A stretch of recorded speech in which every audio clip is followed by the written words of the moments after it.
이번 여름에 그 더운 날씨로 또 열대야 뭐 이런 것 때문에 그 괴로운 시간을 보내지 않은 분이 없으셨겠지만, 저도 이번 여름에 영육간에 참 그 괴로운 시간을 보냈습니다. 한창 열대야가 그 극성을 부리던 그 힘든 때에 우연히 그 기사 하나를 읽고는 그 제 마음이 무너지게 됐는데요. 그 분당에 이제 기반을 둔 단체입니다. 어느 청소년 선교 단체를 이끄는 목사가 자기 지위를 이용해가지고 그 단체에 속한 여고생에게 성관계를 요구하고 무려 4년 동안이나 그 여학생을 성적으로 유린했다는 기사가 나왔는데, 그거를 읽으니까 마음이 정말 절망이 되더라고요. 이렇게 그 목사들의 타락 소식이 이게 언제까지 이게 계속돼야 되는 건가? 그리고 저 같은 이런 목회자들이 타락하고 변질이 돼가지고 오늘 한반도 전체에서 이 주님의 이름이 뭐 조롱을 당하고, 보니까 종편 방송에도 나오고 무슨 일간지에도 나오고 뭐 얼굴을 들 수가 없는 거예요. 그래서 이제 한국 교회는 도대체 이래갖고 어떻게 되는 건가? 그래서 막 더워서 잠은 안 오고 마음은 힘들고 슬럼프가 온 거예요. 여러분, 내내 제 머릿속에서 그 떠나지 않는 질문이 뭐냐 하니까, 인간은 왜 이렇게 초심을 지키지 못하는가? 그 젊은 목사가 청소년 단체를 만들 때 뭐 이런 일이 있으리라고 본인도 뭐 꿈을 꿨겠습니까? 좋은 마음으로 시작했는데 왜 이렇게 변질이 돼버리는 건가? 우리는 이 초심을 지킬 수 없는 건가?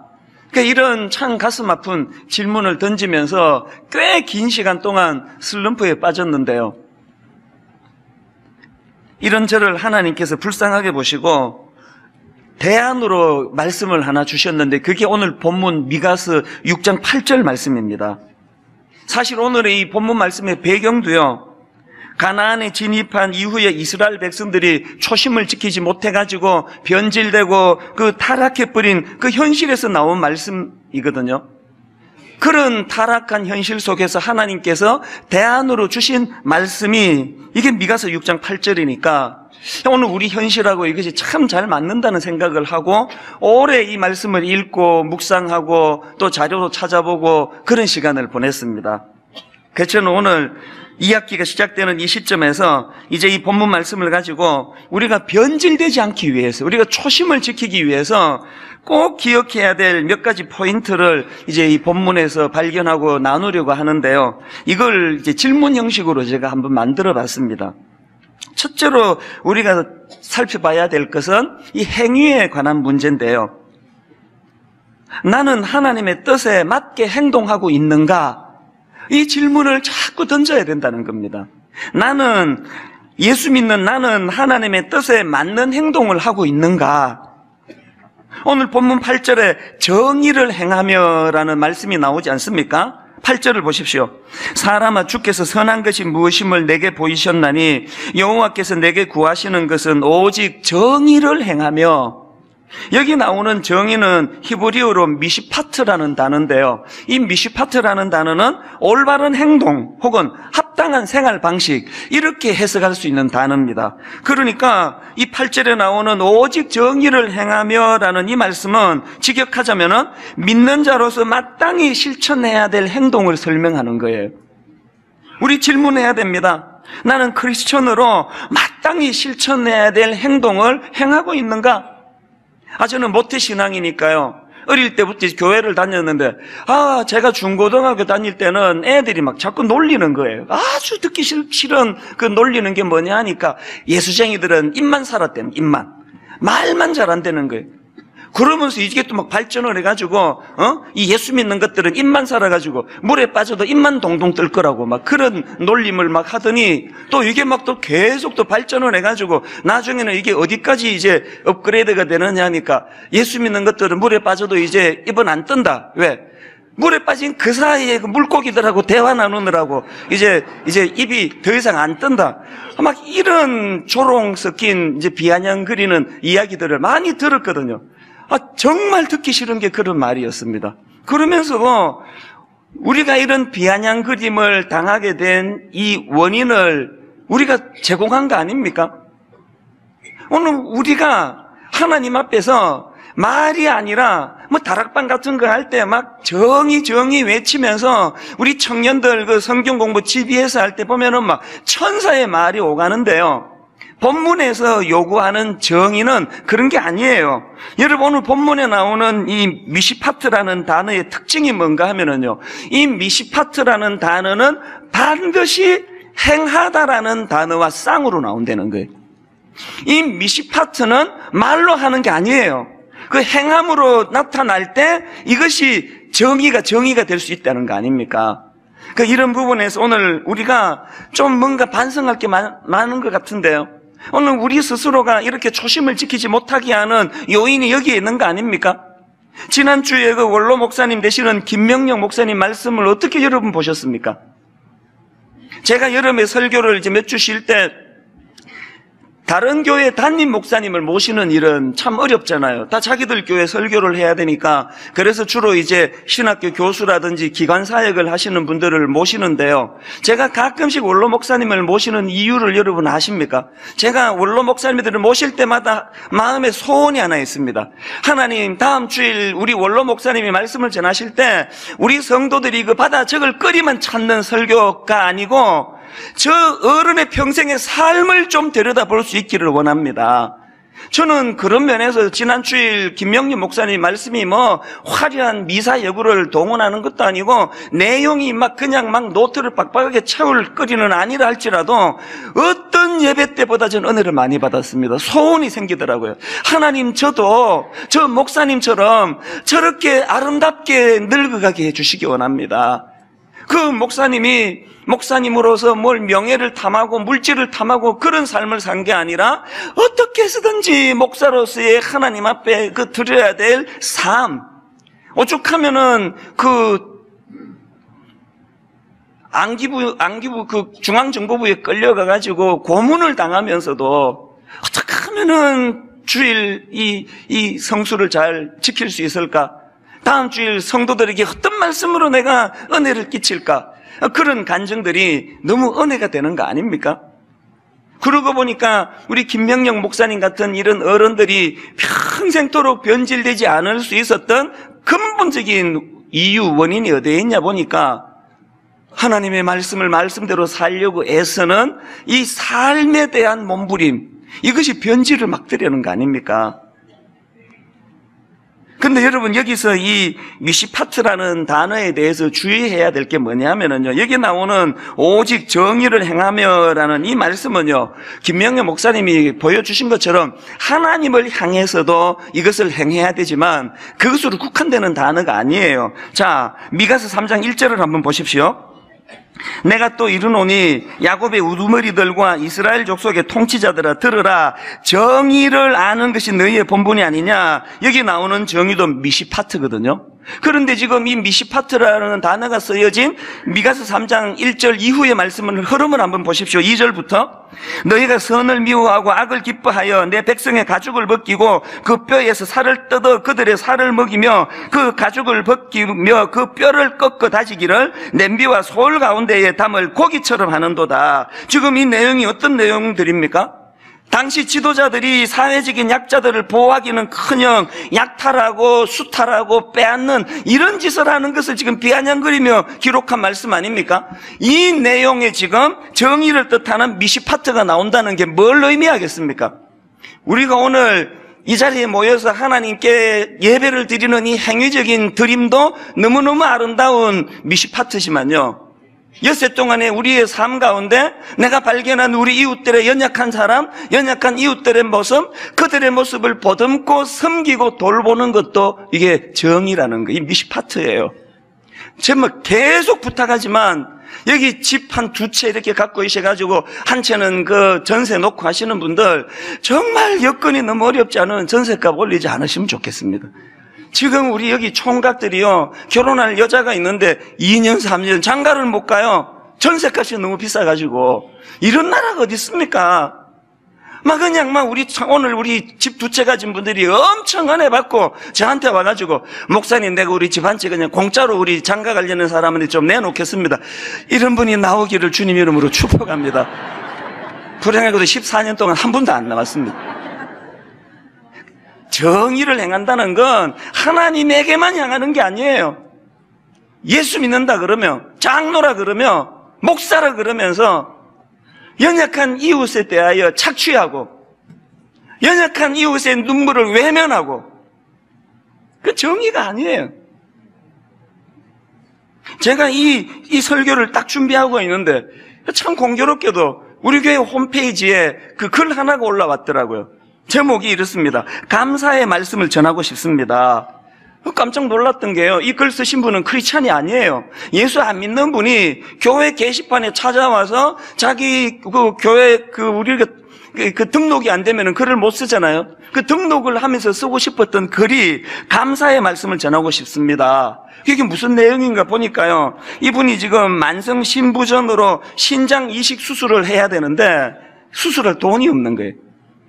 그 막막한 상황에서 우리 교회 이웃사랑부에서 지금 하고 있는 긴급 구호 뱅크 팀에서 이분을 찾아가가지고 경제적으로 이제 도움을 드려서 수술을 잘하게 됐다.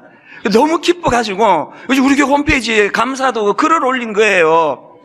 저는 이분의 글이 이게 미시파트라고 생각하거든요.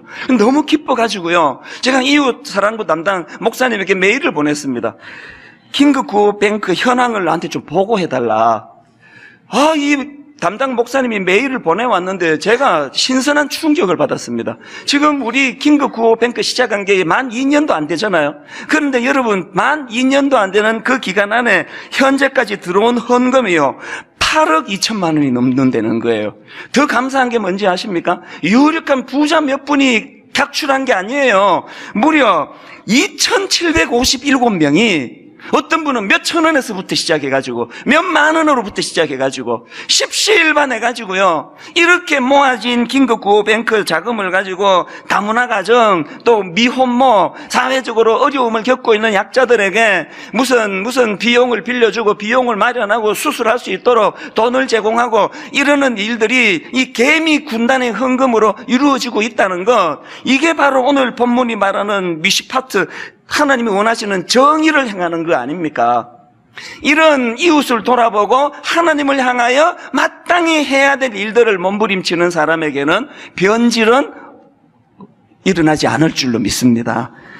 그런가 하면은 두 번째로 변질되지 않기 위해 던져야 되는 두 번째 질문이 뭐냐 하니까, 이렇게 하나님의 뜻에 맞는 행동을 잘하는 것도 중요하지만 동기예요, 동기. 그 행위의 동기를 점검해야 된다는 거예요. 나는 왜 그 일을 행하는가?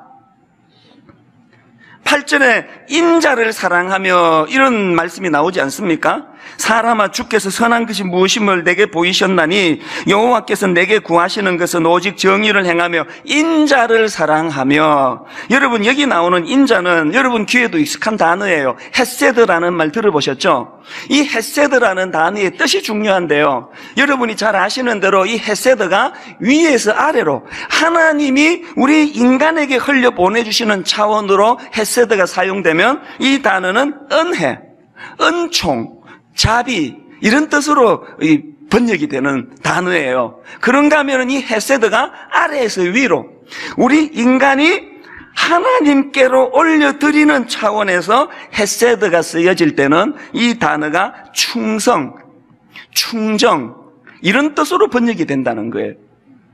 이게 뭘 의미할까요?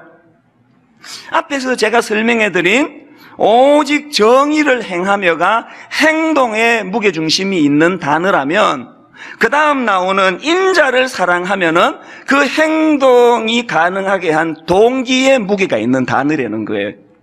이걸 우리 예배에 빗대가지고 설명을 드리자면은요, 지금 여러분들이 주일날 딴 데 안 가고 예배 드리려고 이 자리까지 오고, 어떤 분은 막 50분 먼저 오고 1시간 먼저 와 본당에 오시려고 애쓰신 이 행위, 이거는 오직 정의를 행한 거예요. 참 잘하신 거예요. 그런가 하면은 이렇게 1시간 일찍 본당에 들어오시려고 애를 써서 이 더운 날씨에 이 자리에 앉아 계시는 그 행위가 오직 정의를 행하며라면, 그 다음 나오는 인자를 사랑하면은, 사랑하며라는 뜻은 그 행위가 가능하게 된 내면에 하나님을 사랑하는 마음, 하나님께 충성스러운 충정을 드리고 싶은 마음의 동기가 담겨 있을 때 그게 인자를 사랑하며예요. 오늘 여러분, 우리가 드리는 이 예배가요, 참 가슴이 아픈 게 여러분 모두가 다 처음 이 교회 와서 은혜를 받고 주님을 만날 때는 이 두 가지가 다시 같이 구현됐습니다. 늦지 않으려고 애쓰는 정의를 행하는 그 몸부림도 있었고 그렇게 하려고 애쓰는 이면에는 주님을 뜨겁게 사랑하는 이 인자를 사랑하며가 동시에 구현이 됐습니다. 그런데 인간의 결함이 뭐예요? 그렇게 시작한 예배인데 1년 지나고 2년 지나고 시간이 지나면 행위는 계속이 돼요. 오직 정의를 행하면 계속이 돼요. 그런데 슬금슬금 빠져버리는 게 뭐예요? 인자를 사랑하며가 빠지는 거예요. 기계적으로 앉아있는 거예요. 졸며도 그냥 늘 같은 거니까 그냥 앉아있는 거 아닙니까? 우리가 회복해야 되는 게 뭘까요? 정의를 행하며도 회복해야 되지만 동기를 말하는 인자를 사랑하는 동기도 회복이 돼야 되는 거 아닙니까? 인간은요, 참 이 죄성은 어쩔 수가 없어요. 내버려두면 변질되고 내버려두면 타락하고 내버려두면 초심을 잃어버리는 거 아닙니까? 어떻게 하면 좋습니까? 사실 저희 교회가 이제 최종적으로는 이름을 분당 우리 교회 이제 이렇게 지어가지고 이제 우리 교회로 알려졌지만요, 하마터면은 우리 교회 이름을 초심교회로 할 뻔했습니다. 거의 그렇게 갈 뻔했어요. 분당 초심교회. 제가 14년 전에 교회를 이제 개척하고 보니까 막 어려운 게 한두 가지가 아닌데 진짜 그 중에 어렵고 어려운 게 이름 짓는 거더라. 좋은 이름은 막 선배 목사님들이 이미 다 지어가지고 이거 부를 이름이 없는 거예요. 그래서 공모도 해보고 별짓을 다 해봐도 이름 짓는 게 진짜 어려운데요. 어느 날 성령님이 제게 영감을 주셔가지고 너무 좋은 이름을 팍떡 주신 거예요. 초심교회. 항상 초심을 지키면서 장로님이 기도하실 때마다 초심교회를 주님 붙잡아 달라고 기도하면 너무 좋을 것 같아가지고 제가 너무 설레이는 마음으로 창립 멤버 모이는데 이제 기도 모임에 가서 이걸 냈습니다. 좋은 이름을 제가 하나 얻었다고. 그게 뭐냐고 그래서 초심교회로 했다고요. 저는요 모두가 박수치면서 너무 좋은 이름이라 그럴 줄 알았는데 모두가 다 반대하는 거예요. 세상에 나는 그렇게 촌스러운 이름은 들어본 적이 없습니다. 이 초심교회가 뭡니까? 이게 무슨 시골 다방 이름 같습니다. 다 반대하는 거예요. 다 반대하는 중인데 진짜 기분 나빴던 여집사님 한 분이 계시는데 이분이 반대하면서 뭐라고 말하는 거니까 목사님하고 이미지가 너무 똑같습니다. 한 사람이라도 이 편 들어주면 내 밀어붙이려고 그랬는데요. 모두가 반대해가지고 제가 눈물로 이름을 포기했지만요. 저는 사실 그럼에도 불구하고 가끔씩 제 마음으로 이 교회는 초심교회면 좋겠다. 담임 목사는 교회를 개척할 때에 그 하나님 앞에서의 그 초심을 지키려고 안간힘을 쓰는 교회. 우리 성도들은 이 자리 처음 앉을 때 그 감격, 그 눈물로 하나님을 사랑하던 그 마음이 사라지지 않는 초심을 지키는 교회. 한 번씩 이런 공상을 해봐요. 이름 바꿀까? 분당 초심교회는 너무 촌스럽고 분당 우리 초심교회 이름은 어떨까? 이름을 바꾸고 안 바꾸고가 중요한 게 아니고요, 하나님 내 삶 가운데 하나님을 향한 정의를 행하는 내 행위도 거룩하지만 그 행위가 가능하게 만든 동기, 인자를 사랑하며 주님, 내 안에 선한 주님을 사랑하는 동기가 회복이 되어서 초심을 잃지 않는, 그래서 변질되지 않는 하나님의 사람들이 되고 싶습니다. 우리가 이 기도를 드려야 된다는 거예요. 제가 이런 생각을 하다가 보니까요, 옛날에 우리 어릴 때 주일학교 때 자주 불렀던 찬양 기억하시죠?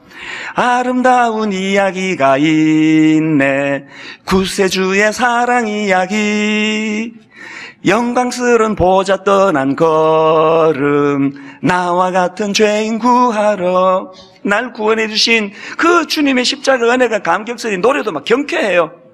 주님의 그 사랑은 정말 놀라워, 놀라워, 놀라워. 주님의 그 사랑은 정말 놀라워, 나를 위한 그 사랑. 이 찬양이 원래 이렇게 경쾌한 찬양인데요, 최근에 제가 어떤 목사님 설교를 듣는데 이 찬양을 엄청 구슬프게 부르는 거예요. 그래서 참 인상적이었는데요, 그 목사님의 찬양의 3절 이 노래가 오전 내내 내 마음을 맴돌았습니다. 3절 가사가 이런 거예요. 사람들은 이해할 수 없네 주를 보낸 하나님 사랑. 그 다음 가사가 뭐냐? 그 사랑이 나를 살게 하네. 그 사랑이 나를 살게 하네. 갈보리의 구속의 사랑. 그 목사님의 그 노래 소리가요, 오래 내 안에 잊혀지지 않는 여운이 되는 거예요. 오늘 우리가 이 더운 날 예배 드리러 1시간 일찍 이 자리에 와서 줄을 서서 기다리는 이 아름다운 행위 이면에도 그 사랑이 나를 살게 하네. 부부관계도요, 상대방의 문제도 있지만 이렇게 변덕스럽고 이렇게 까탈스러운 내가 그냥 권태기가 오고 그냥 가정이 흔들흔들거릴 때마다 그 남자가 그 여자가 주는 그 무엇으로 유지되는 것이 아니라 여전히 이 가정을 유지하게 하는 것, 그 사랑이 나를 살게 하네. 저 같은 이런 노출된 목사들에게 뭐 하루에도 몇 번씩 유혹이 오고 갈등이 오고 변질이 저에게 찾아올 때마다 결단코 저를 변질시킬 수 없게 만드는 아름다운 한마디, 그 사랑이 나를 살게 하네. 갈보리의 구속의 사랑. 여러분, 우리의 행위가 회복되기를 원합니다만 우리의 아름다운 행위 동기에 나 같은 것 위에 십자가 지신 주님의 그 사랑, 그 사랑이 나를 살게 하네. 우리 안에 주님을 향한 이 십자가 사랑에 대한 감격이 회복될 때 하나님께서 변질되지 않는 하나님의 사람으로 인도해 주실 줄로 믿습니다. 그런가 하면은 세 번째로 우리가 초심을 잘 지키기 위해 점검해야 될 게 하나 더 있는데요. 동행하는 삶. 이런 질문을 던지는 겁니다. 나는 하나님의 영향력 아래 놓여 있는가?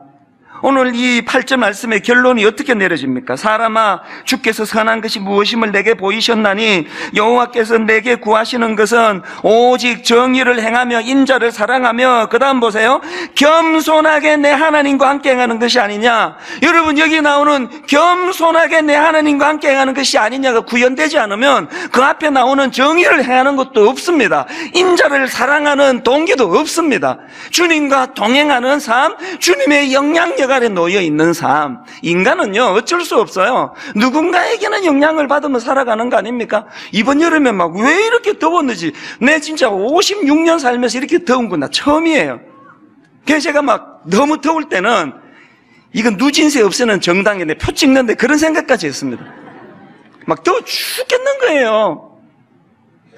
그래서 내가 더워가지고 검색을 해보니까 원래 왜 이렇게 더웠냐 보니까요, 이 한반도 상공에다가 북태평양 고기압이 이걸 뒤덮고 있어가지고, 그래가지고 이게 지금 눈에는 안 보이는데 이 한반도에 영향을 미친 게 바로 이 북태평양 고기압 때문이라는 거예요. 갑자기 이틀 전에 그냥 10도 이상으로 떨어진 이유가 뭐냐? 그 못된 고기압이 물러가서 그렇다는 거예요. 그 눈에 보입니까? 인생도 마찬가지예요. 모든 일어나는 현상 이면에는 누군가 영향을 미치고 있는 거거든요. 왜 우리는 아름다운 행동이 어렵습니까? 왜 우리는 초심을 지키지 못합니까? 겸손하게 내 하나님과 함께 행하는 것이 아니냐. 하나님과 동행하며 그 하나님의 영향력 아래 놓여 있는 삶이 어떤가를 모르고 신앙생활을 하는 사람이 의외로 너무 많은 거예요. 제가 그 한 권으로 꿰뚫는 소의 언서, 이 책을 보니까요, 여기 나오는 겸손하게 하나님과 동행하는 것이 무슨 뜻이냐를 이렇게 해석해 놨더라고요. 구약학자니까 아마 분명히 그 정확한 해석이라고 저는 생각하는데요. 겸손하게 하나님과 동행하는 것을 한마디로 요약하자면 신중하게 행하기 위해 하나님께 계속적으로 묻는 행위를 설명한다는 거예요. 이게 너무 와닿는 거예요. 여러분, 하나님과 동행한다는 게 뭐라고요? 내가 내 인생을 영위할 수가 없어. 끊임없이 하나님께 신중하게 살기 위하여 끊임없이 하나님께 묻는 행위가 하나님과 동행하는 거라는 겁니다. 바로 이 하나님과 동행하며 하나님께 묻는 삶이 중요한 걸 보여준 인물이 바울이에요. 바울이요, 다메섹 도상에서 예수님 만나기 전에 아주 그냥 포악하고 악랄하고 나쁜 인간이었는데 그거 어떻게 인간이 확 그렇게 달라질 수 있었나? 질문 2가지 잘해서 그래요. 다메섹 도상에서 주님을 만났을 때 바울이 던졌던 첫 번째 질문이 뭡니까? 사도행전 22장 8절, 내가 대답하되 주님 누구시니까? 바울의 이 질문으로요, 원수되었던 주님과 자기 관계가 회복이 된 거 아닙니까? 주여 누시오니까? 우리 물어야 돼요. 예수님은 내 인생에 어떤 분이십니까? 주님은 내 인생에 어떤 의미를 가지신 분입니까? 이 질문을 던져야 돼요. 그 다음 바울이 던졌던 2번째 질문이 뭐예요? 주여 누시오니까라는 질문을 통해 주님과의 관계가 회복된 바울이 즉시 주님께 던졌던 2번째 질문, 사도행전 22장 10절, 내가 이르되 주님 무엇을 하오리까? 한국교회의 근본적인 문제가 뭘까요? 저 같은 목사들이 오죽 첫 번째 질문, 주님 누구시니까? 주님과의 관계가 회복이 뜨거워졌으면 목사가 됐겠냐고요. 오죽하면 그분이 그 장로가 됐겠냐고요. 그런데 어떻게 된 영문인지 목사가 되고 장로가 되고 뜨거운 가슴을 가지는 건 좋은데 바울이 했던 2번째 질문이 없어요. 주여 무엇을 하오리까? 이게 없어요. 지 하고 싶은 거 하고 사는 거 아닙니까? 초신자가 교회를 이렇게 힘들게 했습니까? 뭐 권사님들이 한국교회를 이 지경으로 만들었습니까? 전부 신학 공부한 저 같은 목사 아닙니까? 왜 이 지경이 됐냐고요? 무엇을 하오리까 질문이 없는 거예요. 저는 우리가 변질되지 않기 위하여 여러분 우리가 정말 하나님 앞에 정의를 행하고 인자를 사랑하는 균형 있는 삶을 살기 위하여 어떻게 해야 된다고요? 하나님과 동행해야 돼요. 하나님의 영향력 아래 놓여야 돼요. 그리고 결정적인 거, 그 하나님께 자꾸 물어야 돼요. 하나님, 제가 저 나름대로는 목사 노릇 잘한다고 하는데 주님이 보시기에도 이게 옳으신지요? 자꾸 물어야 돼요. 우리 엄마들, 저 나름대로는 우리 아들 잘 키운다고 애를 쓰고 있는데 주님이 보시기에도 이게 옳으신지요? 자꾸 물어야 돼요. 제가 앞에서 언급했던 올여름에 저를 침처로 빠뜨렸던 그 선교단체 대표 그 목사님이요. 근데 그분을 정죄하자는 게 아니에요. 뭐 다 이해해 줄 수 있다고 다윗도 그랬는데 뭐 인간이면 그보다 더한 짓도 하는데 뭐 다 이해할 수 있다고 다. 그러나 내 자다가 일어나도 이해가 안 되는 게 뭐냐? 그렇게 실수할 수 있는데 어떻게 그게 4년씩이나 계속될 수 있냐는 거예요. 이게 어떻게 가능하냐고요. 뭘 의미합니까? 동행이 없는 거예요. 묻는 게 없는 거예요.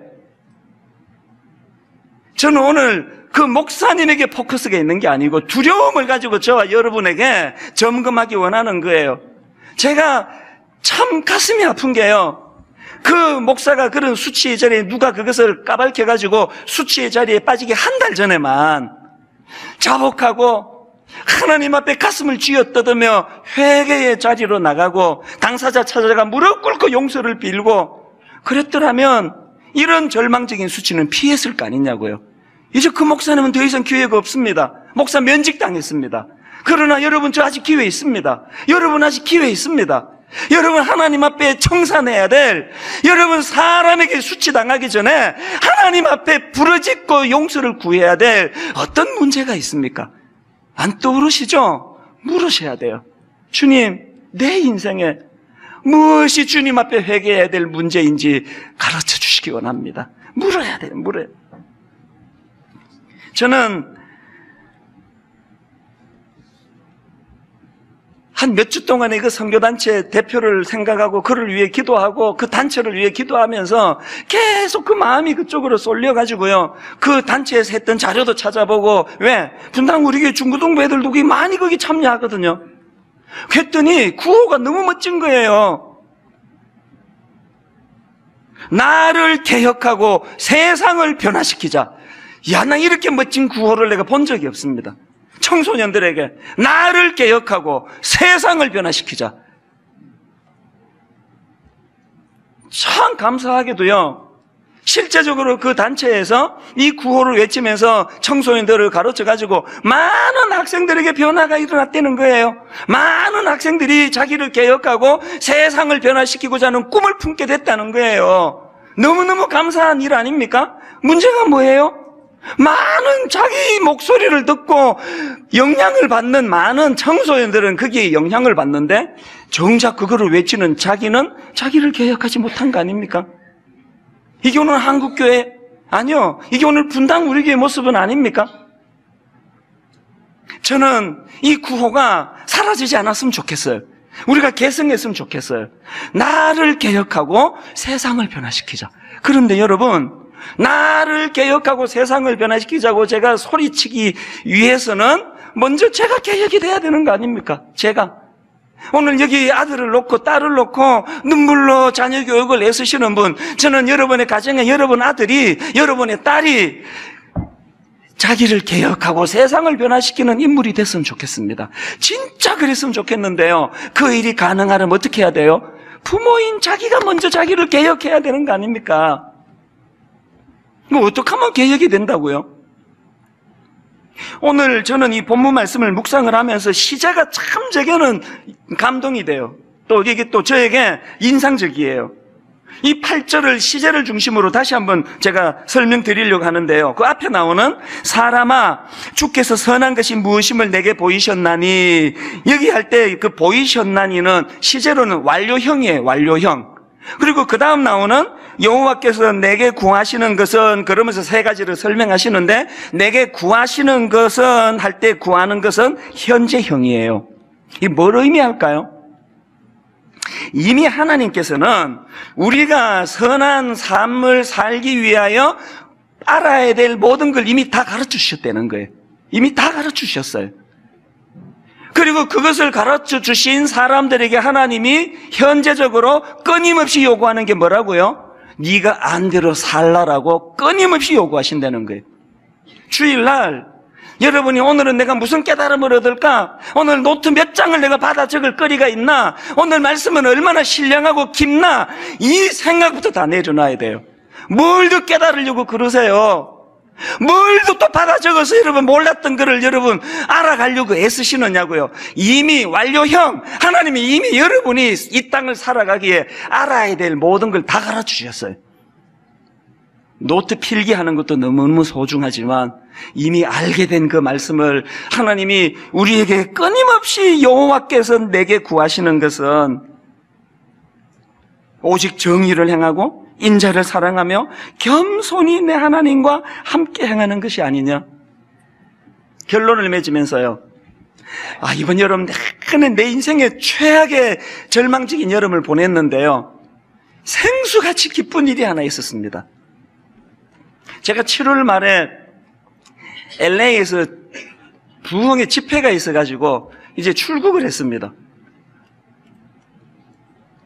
저녁에 우리 교회 부교육자한테 전화가 온 거예요. 또 문자가 막 오는 거예요. 목사님, 너무너무 급한 일이라서 그러는데 통화했으면 좋겠습니다. 근데 불행하게도 그 시간에 제가 무슨 모임이 있어가지고 전화를 못 받았습니다. 한 2시간 지나고요, 제가 이제 전화를 했더니 그때는 이미 상황이 다 끝나버린 거예요. 싱겁게 끝난 거예요. 그 내용이 뭐냐, 제가 이제 그 LA로 출국하기 바로 직전에 우리 교회 부교육자가 저를 찾아온 거예요. 자기가 지금 그 담임 목사를 구하는 두 교회에다가 이제 이력서를 내놓은 거예요. 원서를, 이력서를 내놨는데 자기가 진짜 가고 싶은 교회는 A 교회인데 B 교회에서 자기를 오라고 그렇게 허락이 났다는 거예요. 목사님, 나는 마음은 여기에 있는데 어떻게 하면 좋겠습니까? 그런 이야기를 이제 둘이 한참을 나누고 저는 LA로 갔거든요. 근데 이 사람이 왜 막 급하게 그냥 저에게 미국 있는 저를 그렇게 찾았느냐? A 교회, 자기가 그렇게 가고 싶어 하던 A 교회에서도 자기를 청빙을 허락을 했다는 거예요. 갈등이 생기는 거예요. 그 교회에 자기는 가고 싶은 거예요. 그 교회에서 사역했고 그 교회랑 연관이 있는 교회가 마음이 가는 교회라는 거예요. 목사님, 어떻게 하면 좋겠습니까? 답답해서 전화했는데 제가 전화를 안 받는, 모임하느라고 전화를 안 받는 2시간 사이에 자기가 결론 다 내렸어요. 전화했더니 뭐라고 이야기하는지 아십니까? 목사님, 다 끝났습니다. 사실은 내가 A 교회가 가고 싶어가지고 마음이 잠깐 혼미했는데 짧은 시간 생각해 보니까 답이 금방 나오던데요. 내가 약속한 B 교회로 가기로 결정했습니다. 여러분, 교회 규모도요, 이 목사님이 가기로 한 그 B 교회는요, 한 280명 모이는 교회예요. 이 목사님이 가고 싶어 하던 그 교회는 딱 10배예요. 2,800명 모이는 교회예요. 2,500에서 2,800명 모이는 교회래요. 인간적으로 욕심 안 나겠습니까? 인간적으로 좀 큰 교회, 또 이 교회 큰 게 문제가 아니고요. 자기가 이 교회에 의미를 갖고 있는 교회거든요. 그런데 그 짧은 2시간 동안 자기가 갈등하고 고뇌하다가 목사님, 제게 메일로 준 한마디가 너무 인상적이에요. 배운 대로 살겠습니다. 그 한마디가 내 여름에 생수 같은 감동이더라고요. 목사님, 배운 대로 살겠습니다. B교회로 기쁘게 가겠습니다. 저는 이렇게 결론을 맺기 원합니다. 초심을 지킬 수 있는 인생, 변질되지 않는 인생. 그래서 내 행위가 하나님 앞에 선한 행위가 되고 그 행위의 동기가 하나님을 사랑하는 선한 동기에 쓰이고 무엇보다 이것들이 가능하도록 하기 위하여 하나님께 끊임없이 물으며 질문하며 하나님이 기뻐하시는 답을 찾아 나가는 인생. 오늘 저와 여러분이 이런 인생 되기를 원합니다. 죽을 때까지 변질되지 않는 하나님의 사람으로 살아가게 되기를 바랍니다.